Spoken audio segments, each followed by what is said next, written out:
Hello everyone.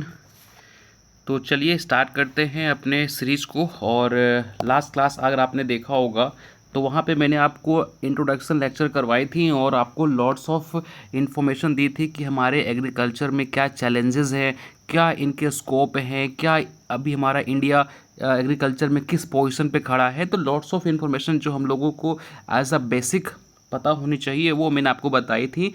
तो आज हम लोग आगे बढ़ते हैं और आज आपका मेन सब्जेक्ट मेन टॉपिक जो है वो स्टार्ट हो रहा है, that is crop classification and cropping intensity calculation. ये कैलकुलेशन जो है ना आपके एग्ज़ाम के प्रोस्पेक्ट से बहुत इंपॉर्टेंट है।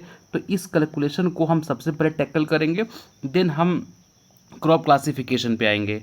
तो आप लोग रेडी हो तो एक थम्स अप दे दीजिए, हम स्टार्ट करते हैं अपने सीरीज़ को। चलिए बहुत बढ़िया। सबसे पहले हम कैलकुलेशन को देखते हैं, ठीक है, देन हम आगे मूव करेंगे। चलो यहाँ पे हम कैलकुलेशन को देखते हैं। चलिए टॉपिक है हमारा क्रॉपिंग इंटेंसिटी। एनीवन किसी को आइडिया है कि ये क्रॉपिंग इंटेंसिटी क्या होता है? क्रॉपिंग इंटेंसिटी, देखो क्रॉपिंग इंटेंसिटी ये बोलता है, जैसे मान के चलो कि ये आपका फील्ड है, ठीक है। इस फील्ड पे आप लोग एक साल में कितनी बार फसल लेते हो। मान के चलो कि ये जो फील्ड है आपका 10 बीघा, मान के चलो इसका ये ज़मीन है, 10 बीघा ज़मीन है। इस 10 बीघा ज़मीन पे आप पूरे साल में कितनी बार फसल लेते हो, इसको हम क्या बोलते हैं? Cropping intensity. Hope so guys समझ आया होगी क्रॉपिंग इंटेंसिटी होता क्या है ना। चलो तो अब यहाँ पे एक बात समझने वाली है कि क्रॉपिंग इंटेंसिटी निकालने का फॉर्मूला होता है gross cropped area divided by net sown area into 100। ये इनका फॉर्मूला होता है, ठीक है। आप घबराइए मत, आपको मैं एग्जांपल से समझाऊंगा। तो अभी तक मैंने आपको क्या बताया कि भैया क्रॉपिंग इंटेंसिटी क्या होता है, कि मान के चलो कि हमारे पास 10 बीघा ज़मीन है। इस 10 बीघा ज़मीन पे पूरे साल में हम जितनी बार फसल लेते हैं वो क्या कहलाता है? क्रॉपिंग इंटेंसिटी कहलाता है। फॉर्मूला क्या होता है? Gross cropped area divided by net sown area, ठीक ना। ये इनका फॉर्मूला होता है। अब देखो एग्जाम्पल से हम समझते हैं। कलर को हम करते हैं चेंज और लेते हैं एक एग्जाम्पल। देखो एग्जाम्पल क्या लेते हैं हम, जैसे मान के चलो हम यहाँ पे एक किसान लेते हैं। मान के चलो ये फार्मर है और इसके पास भी मान के चलते हैं 10 बीघा ज़मीन है। 10 बीघा ज़मीन है, ध्यान से समझिएगा क्योंकि यहाँ से क्वेश्चन आपके एग्जाम में न्यूमेरिकल आता है, तो ये समझिएगा तो आपका न्यूमेरिकल आराम से बन जाएगा, ठीक ना। तो ये किसान है, इनके पास ये 10 बीघा ज़मीन था, है ना। अब ये क्या करते हैं खरीफ के टाइम पे, है ना, ये पूरा का पूरा 10 बीघा में ये क्या करते हैं 10 बीघा में पूरा का पूरा फार्मिंग कर देते हैं। मतलब पूरा का पूरा 10 बीघा ये ज़मीन यूज़ कर लेते हैं खरीफ के टाइम पे, ठीक है। समझ में आ गया, है ना। और इसमें क्या लगाते हैं? पेड़ी लगा देते हैं। मान के चलो रबी का टाइम आता है तो ये क्या करते हैं, रबी के टाइम पे थोड़ा सा पानी की कमी हो जाती है तो उस टाइम पे ये क्या करते हैं 6 बीघा में ये वीट लगा देते हैं। मान के चलो 6 बीघा में इन्होंने क्या लगा दिया? वीट। रिमेनिंग 4 इनका क्या रह गया? खाली। 4 बीघा क्या रह गया? खाली रह गया। जायद का टाइम आया, जायद में इन्होंने क्या किया? मान के चलो इसमें 4 बीघा, 4 बीघा में इन्होंने सब्जियां वगैरह लगाई जो गर्म फसलें होती हैं, और इनमें इन्होंने 6 बीघा क्या किया? खाली रख दिया, है ना। इनमें 4 बीघा में उन्होंने फार्मिंग करी है सब्जी वगैरह वेजिटेबल वगैरह का, और 6 बीघा इनका क्या रह गया? खाली रह गया।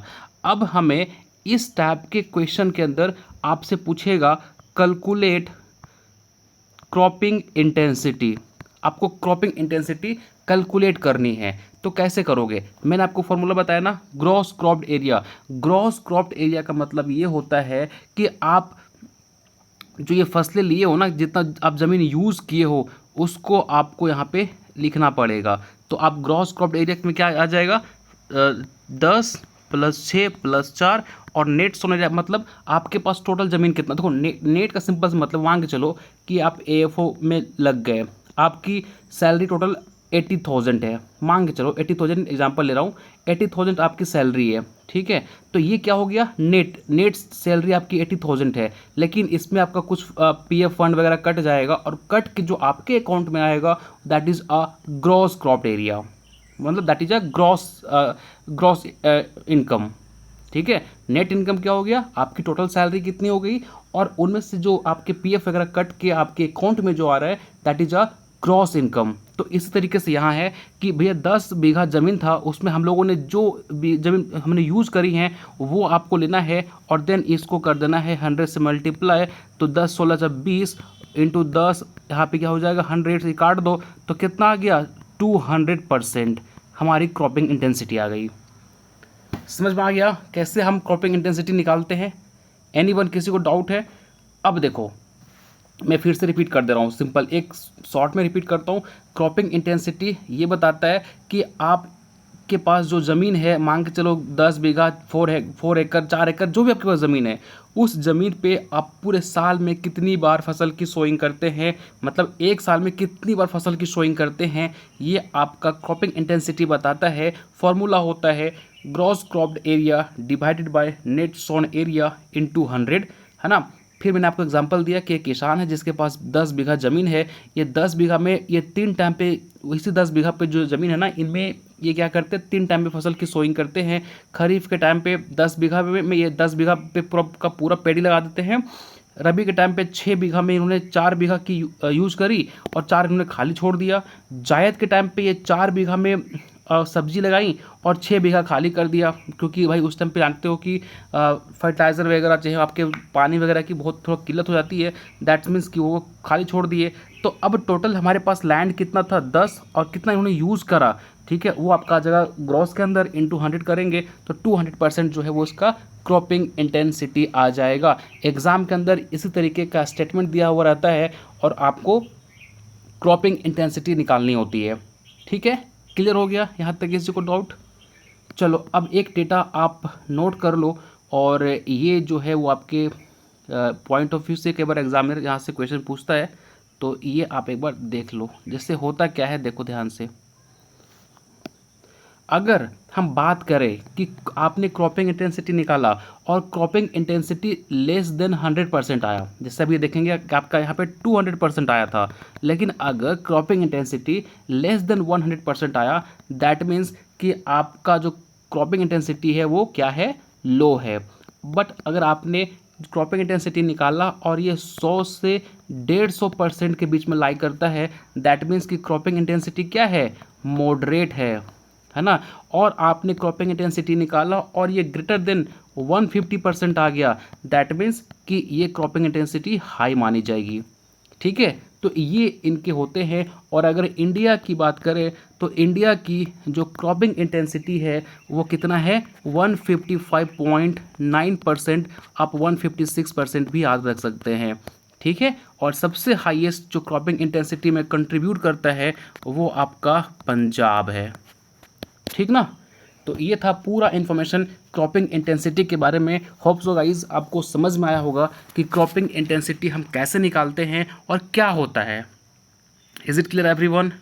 अब तो क्रॉपिंग इंटेंसिटी कुछ फैक्टर पे डिपेंड करता है, जाहिर सी बात है जिसके पास जितनी ज़मीन होगी वो उतना ज़्यादा उसका क्रॉपिंग इंटेंसिटी होगा। वहाँ पे रिसोर्सेज कितने अवेलेबल हैं, फर्टिलाइज़र कितना अवेलेबल है ना, उनके पास इक्विपमेंट कितना है, पानी की सुविधाएं कितनी है, तो इस पे डिपेंड करता है हमारा क्रॉपिंग इंटेंसिटी। चलिए आगे बढ़ते हैं, हम लोग बात करते हैं अब क्रॉप क्लासिफिकेशन के बारे में, ठीक है।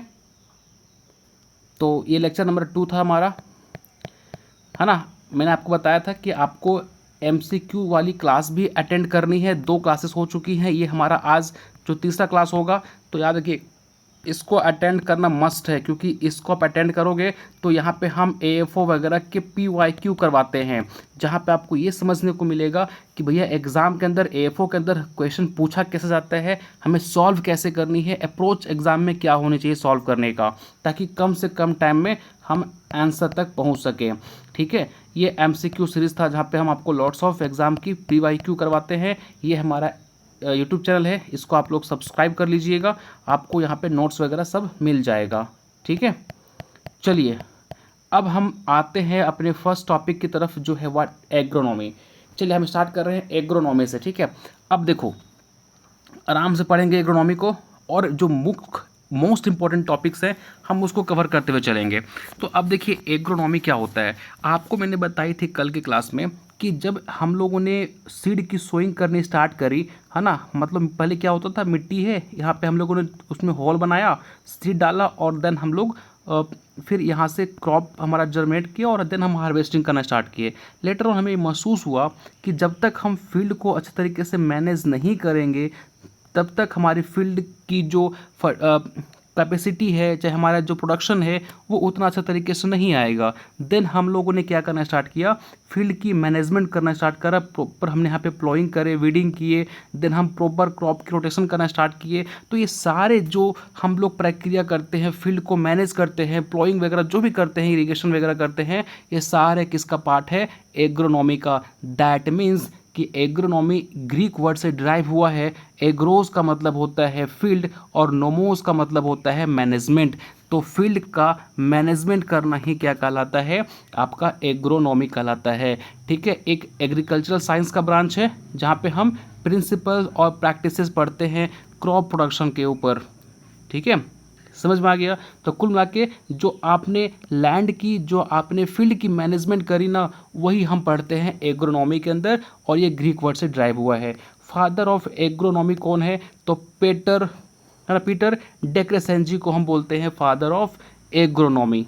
ठीक ना, चलिए अब कुछ यहाँ पे फैक्ट्स हैं जिसको आपको एज इट इज़ याद करना है, क्योंकि एग्जाम के अंदर यहाँ पे देखेंगे क्वेश्चन बनता है। फादर ऑफ एग्रीकल्चर पूरे वर्ल्ड की बात करें तो नॉर्मन बोरलग है ना, इन्होंने ही क्या करी थी, ग्रीन रिवॉल्यूशन की शुरुआत करी थी, है ना। इंडिया के कौन है, MS स्वामीनाथन, है ना। और फादर ऑफ एग्रोनॉमी बताया मैंने भी आपको, पीटर डेक्रेसेंजी। और ग्रीन रिवॉल्यूशन के फादर कौन है, तो बताइए, नॉर्मन बोरलग, है ना, वर्ल्ड में, और इंडिया में स्वामीनाथन। फादर ऑफ मेट्रोलॉजी कौन है, लुके हॉवर्ड। एग्रोमेट्रोलॉजी कौन है इंडिया के, LA रामदास।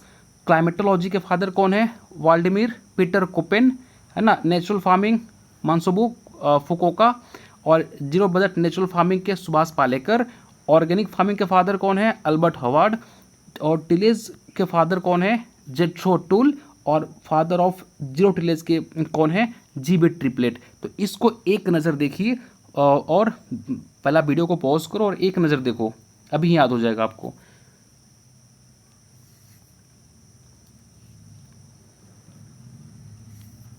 चलिए बहुत बढ़िया, बहुत बढ़िया, बहुत सारे बच्चों को याद हो गया। आगे बढ़े, चलो बहुत बढ़िया। 9, अब हम बात करते हैं क्लासिफिकेशन ऑफ क्रॉप। हम लोग का दूसरा टॉपिक क्या है, क्लासिफिकेशन। अब देखो क्लासिफिकेशन की बात करें तो हमारे पास जो लाइफ साइकिल के अकॉर्डिंग जो प्लांट की क्लासिफिकेशन है, सबसे पहला आता है एनुअल प्लांट, दूसरा बाइनियल प्लांट, और तीसरा आता है आपका पेरेनियल प्लांट। अब देखो एनुअल प्लांट की अगर हम बात करें तो एनुअल प्लांट का सिंपल सा मतलब होता है मेरे भाई कि ऐसा प्लांट जो एक ग्रोइंग सीजन में अपना लाइफ साइकिल पूरा कर दे, उसको हम क्या बोलते हैं, एनुअल प्लांट बोलते हैं। सिंपल, क्लियर हो गया। जैसे मान के चलो ये सीड आपने सोइंग करी, स्प्रॉट हुआ, फ्लावरिंग हुआ, सीड निकला, देन हमारा सूख गया। तो सीड से सीड तक का, अब देखो यहाँ सीड बोए थे, देन ये आपको सीड देख के खत्म हो गया कहानी इसका, है ना। तो एक जो प्लांट अपना जर्नी, अपना लाइफ साइकिल एक ईयर या एक साल में या फिर एक ग्रोइंग सीजन में पूरा कर ले, उसको हम क्या बोलते हैं, एनुअल प्लांट बोलते हैं। और इनके एग्जाम्पल आपको बतानी है। आप थोड़ा दिमाग लगाओ और सोचो कि कौन सा ऐसा प्लांट है जो अपना लाइफ साइकिल एक ग्रोइंग सीजन में पूरा कर लेता है। ठीक है, बिल्कुल बिल्कुल आप लोग सही बता रहे हो। चलो फटाफट बताइए, मेरे को बताओ लिस्ट में। पहला है राइस, बहुत बढ़िया। और बताइए, मेज, बहुत बढ़िया। और बताइए, कोई बोल रहा है मस्टर्ड, बिल्कुल सही, मस्टर्ड आता है सर इसमें। और बताओ, ग्राउंडनट, हाँ बहुत बढ़िया, ग्राउंडनट, आप लोग पढ़ने वाले हो भाई। और बताओ, सोरगम, सोरगम भी आपका क्या आता है, एनुअल। कैबेज नहीं, कैबेज नहीं आता इसमें। कैरट, कैरट भी नहीं आता। सोयाबीन आता है, हाँ। और बताइए, एक तो भूल गए भाई, कहाँ आप लोग कैसे भूल गए? वीट, वीट तो इसी में आता है ना, वीट आता है। चलिए और बताइए, और बताओ। टोमेटो, बिल्कुल।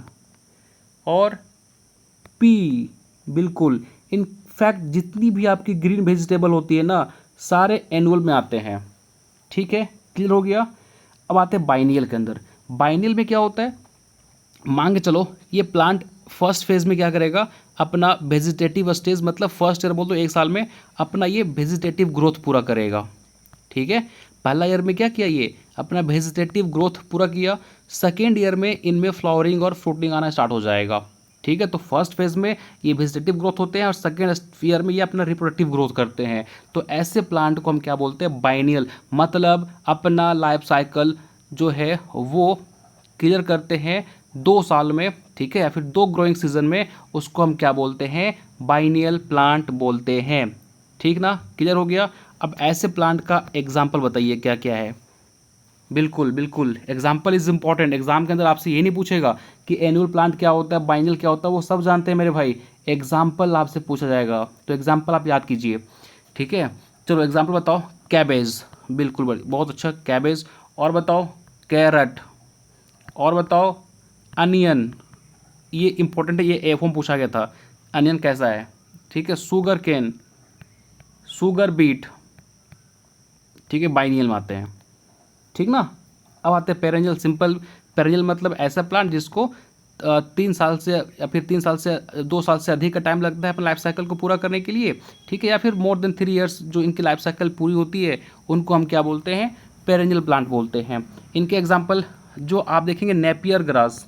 ठीक है, इसके अलावा जो कोकोनट हो गया, है ना, इसके अलावा बनाना हो गया, मैंगो हो गया, ये सारे क्या हैं, पेरेनियल प्लांट के एग्जाम्पल हैं। तो होप सो आपको समझ आया होगा एनुअल, बाइनियल, पेरेनियल में क्या डिफरेंस होता है। ठीक है, आगे बढ़ें। अब किसी का डाउट आ रहा है कि सर आप मेरे को थोड़ा सा बता दो, कंफ्यूज होते हैं कि ये शॉर्ट डे, लॉन्ग डे और डे न्यूट्रल प्लांट क्या होता है। देखो, शॉर्ट डे, पहले हम बात करते हैं शॉर्ट डे प्लांट के ऊपर। आपका डाउट है, पहले इसी को क्लियर कर देते हैं। हमको लगा था ये आपको पता होगा। 3 तरह के प्लांट होते हैं, short day plant, long day plant और डे न्यूट्रल प्लांट। क्या अंतर है दो तीनों के अंदर? देखो, जो आपके शॉर्ट डे प्लांट होते हैं, ये ऐसे प्लांट होते हैं, मेरी बात ध्यान से सुनना। किसी को पूछोगे ना कि शॉर्ट डे प्लांट क्या होता है, बोलेगा सर जिसको ना 12 से 14 घंटा से कम लाइट चाहिए उसको हम बोलते हैं शॉर्ट डे प्लांट। अरे नहीं, कब चाहिए ये आप इंक्लूड जरूर करना। शॉर्ट डे प्लांट ऐसे प्लांट को बोलते हैं जिनको फ्लावरिंग के टाइम पे, कब, फ्लावरिंग के टाइम पे लेस देन 8 to 10 आवर्स की या फिर लेस देन 14 आवर्स की लाइट रिक्वायर्ड होती है। फ्लावरिंग के टाइम पे कम लाइट की आवश्यकता पड़ती है, कितना, लेस देन 8 to 10 या फिर लेस देन 14 बोल सकते हो। उसको क्या बोलते हैं, शॉर्ट डे प्लांट बोलते हैं। एग्जाम्पल में आपका आ जाएगा राइस, सोयाबीन, ये सारे किस में आते हैं, आपके शॉर्ट डे प्लांट में आते हैं। लॉन्ग डे प्लांट किसको बोलते हैं, ऐसे प्लांट जिनको फ्लावरिंग के टाइम पे 14 to 16 आवर्स की लाइट की रिक्वायरमेंट होती है। मतलब आपके देखेंगे जब फ्लावर आता है ना तो उस टाइम दिन बड़ा करता है। एग्जांपल देखो ना, राइस की बात करो, चलो राइस की सोइंग करी थी आपने, आप देखो राइस में जब फ्लावरिंग के टाइम आएगा ना तो उस टाइम दिन छोटा कर रहा होता है। बट अगर यही हम वीट की बात करें तो वीट में आप जब देखेंगे तो जब भी इनके फ्लावरिंग के टाइम आएगा तो दिन बड़ा कर रहा होता है। ठीक है, तो इसलिए इनको 14 to 16 आवर्स से ज़्यादा का लाइट चाहिए होता है। कब, तो फ्लावरिंग के टाइम पे। ये आप ऐड जरूर कीजिएगा, फ्लावरिंग के टाइम पे। कब, फ्लावरिंग के टाइम पे, कभी भी नहीं, जब फ्लावर आता है ना उस टाइम पे बात करेगा। ठीक है, उसके अकॉर्डिंग है। डे न्यूट्रल का मतलब फ़र्क नहीं पड़ता भैया कितना लाइट पड़े, कोई मैटर नहीं करता। ठीक है, और इनके एग्जाम्पल जो है वो डे न्यूट्रल का बहुत इंपॉर्टेंट है। इनके एग्जाम्पल आपके एग्जाम में पूछे जाते हैं, तो याद रखिएगा। टोमेटो डे न्यूट्रल प्लांट है, कितना भी लाइट रहे कोई फ़र्क नहीं पड़ता। ठीक है, इसके अलावा आपके देखेंगे कॉटन, इसके अलावा आप देखेंगे तो सनफ्लावर। ठीक है, इसके अलावा आपका कुकुम्बर, टोबैको। ठीक है, ये सारे कैसे हैं, डे न्यूट्रल प्लांट है, जिसमें आपका tomato is the most important. समझ आ गया। शॉर्ट डे, लॉन्ग डे और डे न्यूट्रल प्लांट किसको बोलते हैं। चलिए आगे बढ़ते हैं। नो अब बात करते हैं अकॉर्डिंग टू सीज़न। तो सीज़न के अकॉर्डिंग हमारे जो क्रॉप्स होते हैं ना वो 3 टाइप के होते हैं, खरीफ क्रॉप, रबी क्रॉप, समर, इसको जायद क्रॉप बोलते हैं, ठीक है, इसको गर्मा फसल भी बोलते हैं। देखो इनका टाइम पीरियड इस सबसे इम्पॉर्टेंट है।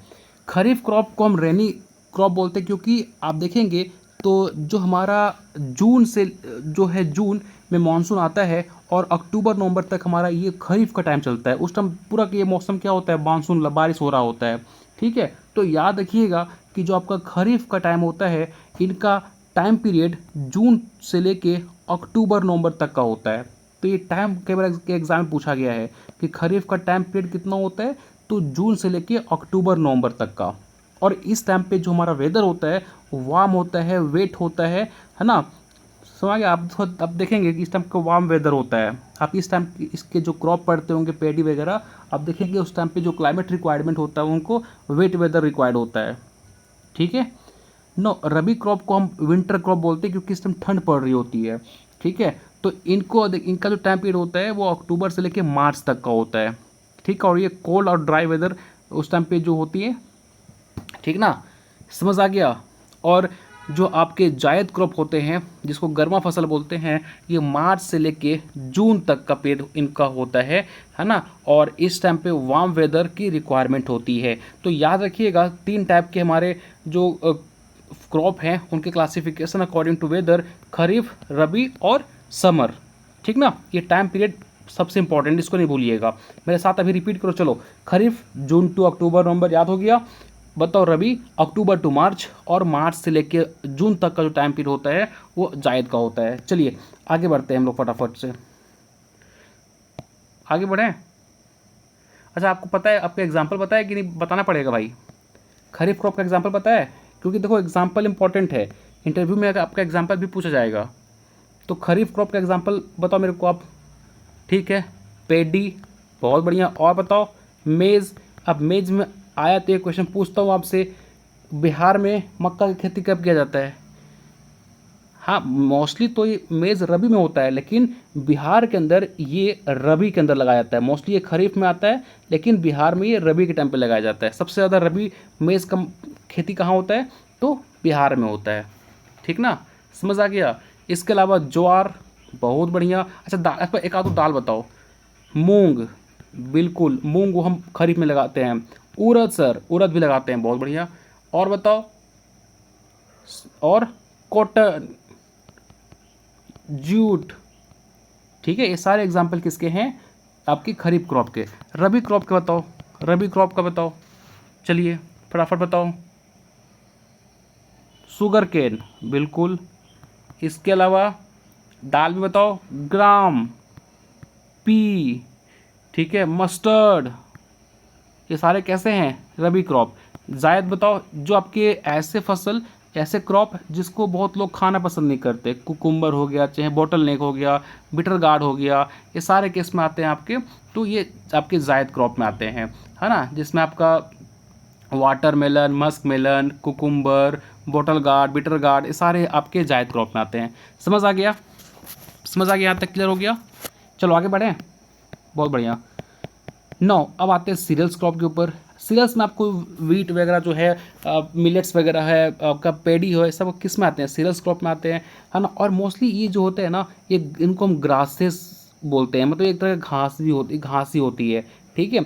तो इन देखेंगे एक तरह घास होता है और इनका यूज़ हम खाने के लिए करते हैं क्योंकि इसमें ग्रेन्स होते हैं। ये स्टेपल फूड होता है, मतलब बहुत लोग इन पे डिपेंड होते हैं, है ना।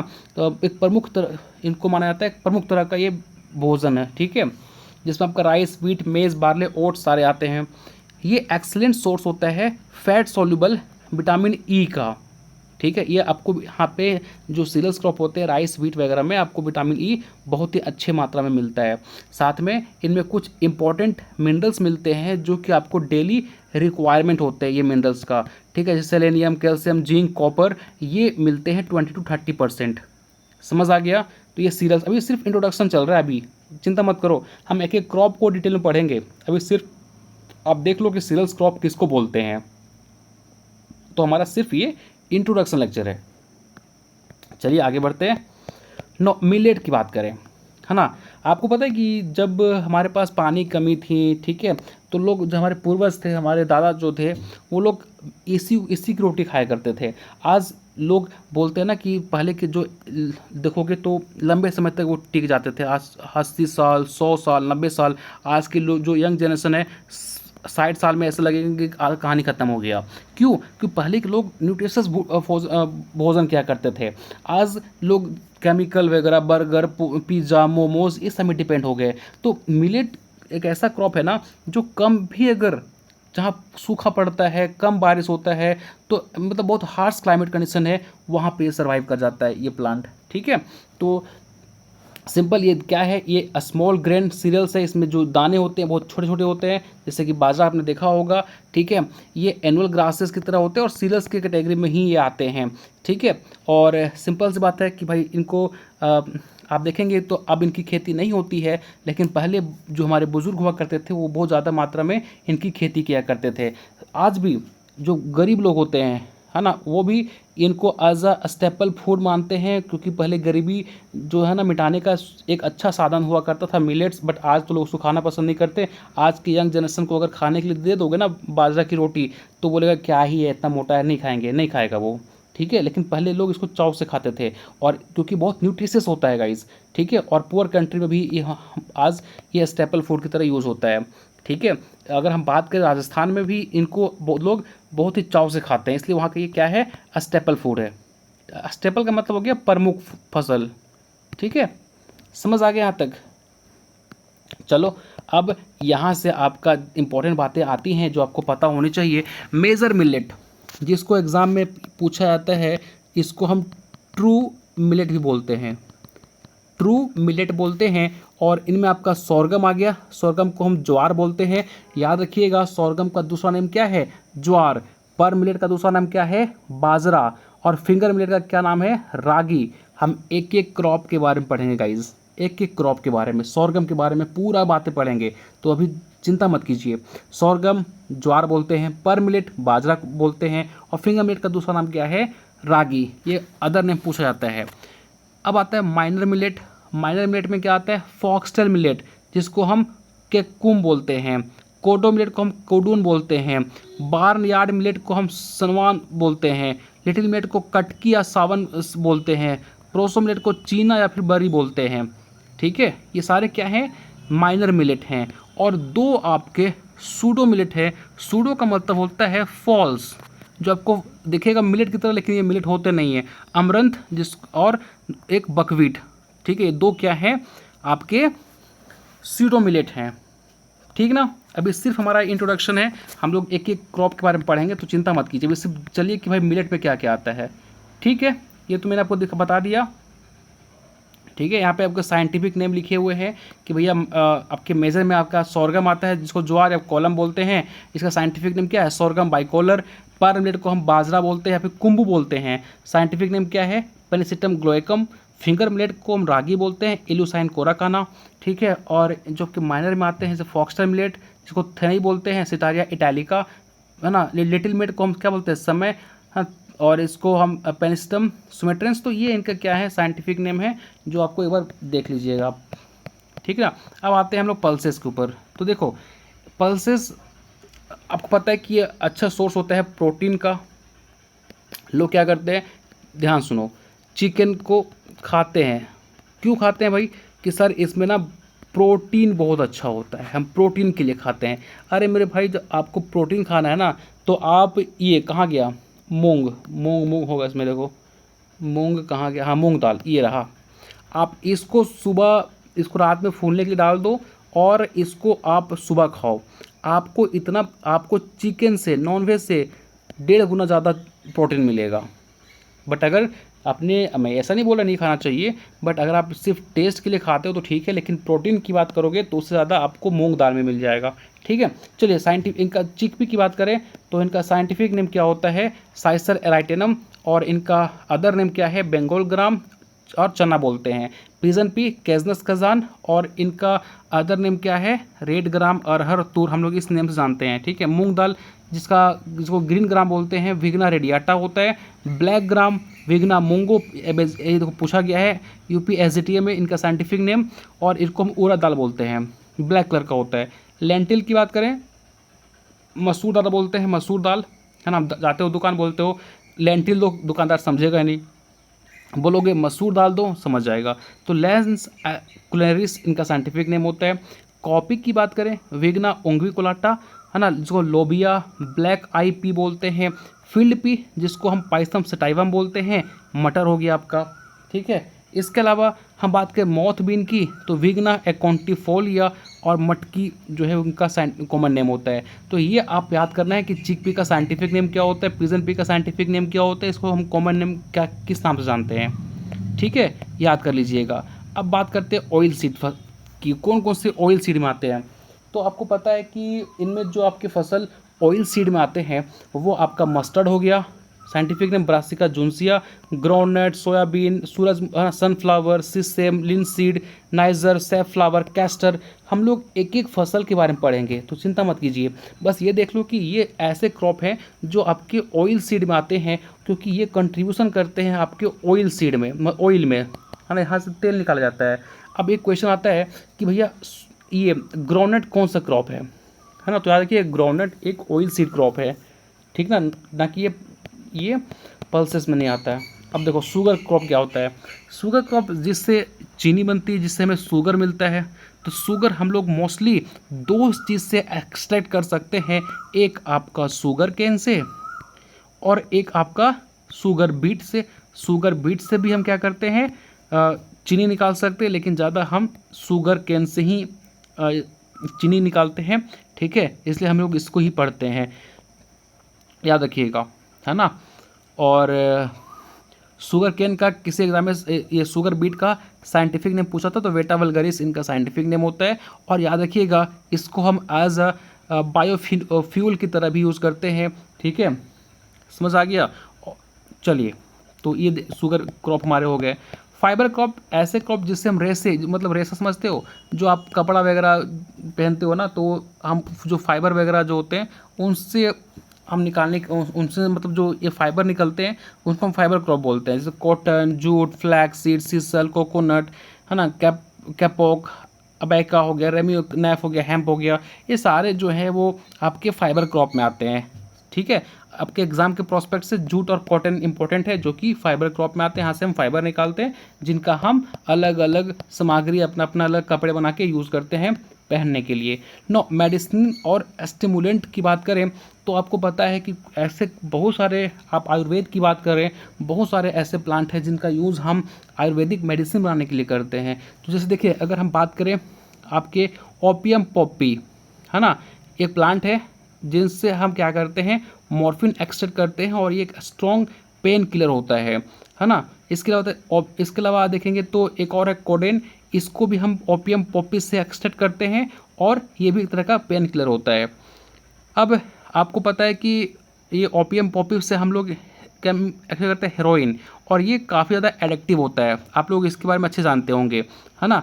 और एक प्लांट है सिंचोना ट्री, जिसके बार्क से क्या होता है, एक क्वीन बनाया जाता है, और इनका यूज़ हम मलेरिया के ट्रीटमेंट करने के लिए करते हैं। ठीक है, मिंट सबको पता है, ये जो आपके गैस बनते हैं पेट में या फिर पेट दर्द होता है उसमें काम आता है ना। और इसके अलावा कोकेन की बात करें, जो कि कोको प्लांट से मिलता है, ये भी एक तरह का एडिक्टिव स्टिमुलेंट ड्रग होता है।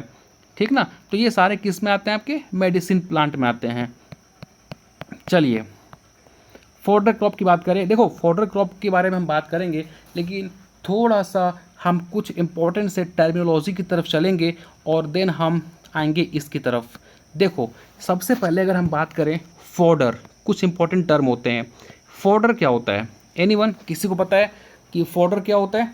देखो, फोडर का मतलब ये हो गया कि ये मान के चलो हमारा फील्ड में ये फोडर क्रॉप में आपके जो मक्का वगैरह होते हैं ना, कॉपी, नेपियर ग्रास वगैरह, ये सब आते हैं।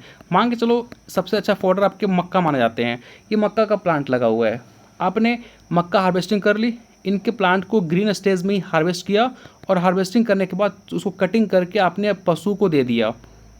ठीक है, आपने हार्वेस्टिंग करी, काट के अपने पशु को खिला दिया, तो उसको हम फॉडर बोलते हैं। एक और टर्म होता है इसी से मिलता जुलता, दैट इज़ फॉरेज। अब फॉडर और फॉरेज तो आपको एक ही जैसा लगता होगा, इसमें क्या डिफरेंस है? तो फॉरेज का मतलब ये हो गया कि ये एनिमल को या तो आप काट के दे रहे हो या तो ये या तो वो डायरेक्ट जाके उसको खा रहा है। ठीक है, तो अगर हम फसल को काट कर पशु को खिला रहे हैं तो वो फॉडर आता है, लेकिन अगर वो एनिमल उसको डायरेक्टली कंज्यूम कर जा रहा है, ठीक है, या फिर उसको हम काट के भी पशु को दे रहे हैं, तो फॉरेज के अंदर आता है। तो फॉरेज के अंदर एनिमल डायरेक्टली भी उसको कंज्यूम कर सकता है, बट फॉडर के केस में उसको हम काट के ही पशु को देते हैं। ठीक है, समझ आ गया यहाँ तक? एनीवन? चलो, अब एक और टर्म होता है हे। हे क्या होता है पता है आपको? हे मतलब अब इसी को आपने हार्वेस्टिंग करा और इसको आपने धूप में सुखा दिया, इनके मॉइस्चर को आपने कम कर दिया।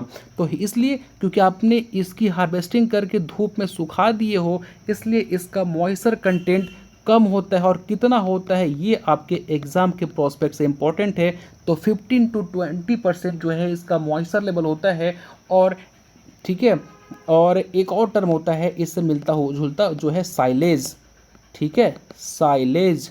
तो साइलेज में क्या करते हैं हम लोग? फर्मेंटेशन करवाते हैं। आपने इनकी हार्वेस्टिंग कर दी, हार्वेस्टिंग करने के बाद इसको आपने कटिंग कर दिया, कटिंग करके इसको आप एक टाइट बैग में पैक कर दिए, है ना। आपने टाइट बैग में पैक कर दिया, इसमें हवा नहीं है, ऑक्सीजन नहीं है।